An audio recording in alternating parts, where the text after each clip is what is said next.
பிரியமான தேவனுடைய பிள்ளைகளே, கீ ஆஃப் ஹெவன் சேனலுக்கு உங்களை அன்புடன் வரவேற்கிறேன். சங்கீத புஸ்தகத்திலிருந்து சங்கீதம் வாசிக்கலாம் வாங்க. இன்றைய தினம் சங்கீதம் அதிகாரம் 52. பலவானே, பொல்லாப்பில் ஏன் பெருமை பாராட்டுகிறாய்? தேவனுடைய கிருபை எந்நாளும் உள்ளது. நீ கேடுகளை செய்ய எத்தனம் பண்ணுகிறாய்? கபடு செய்யும் உன் நாவு தீட்டுப்பட்ட சவரகன் கத்தியை போல் இருக்கிறது. நன்மையை பார்க்கிலும் தீமையையும் யதார்த்தம் பேசுகிறதை பார்க்கிலும் பொய்யையும் விரும்புகிறாய். கபடமுள்ள நாவே, சங்கரிக்கும் சகல வார்த்தைகளையும் நீ விரும்புகிறாய். தேவன் உன்னை என்றென்றைக்கும் இராதபடி அழித்து போடுவார். அவர் உன்னை பிடித்து உன் வாசஸ்தலத்திலிருந்து பிடுங்கி நீ ஜீவனுள்ளோர் தேசத்தில் இராதபடிக்கு உன்னை நிர்மூலமாக்குவார்.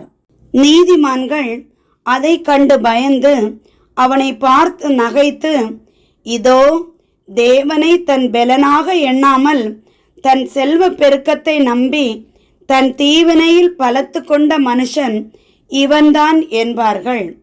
நானோ தேவனுடைய ஆலயத்தில் பச்சையான ஒலிவ மரத்தை போல் இருக்கிறேன். தேவனுடைய கிருபையை என்றென்றைக்கும் நம்பி இருக்கிறேன். நீரே இதை செய்தீர் என்று உம்மை என்றென்றைக்கும் துதித்து உமது நாமத்திற்கு காத்திருப்பேன்.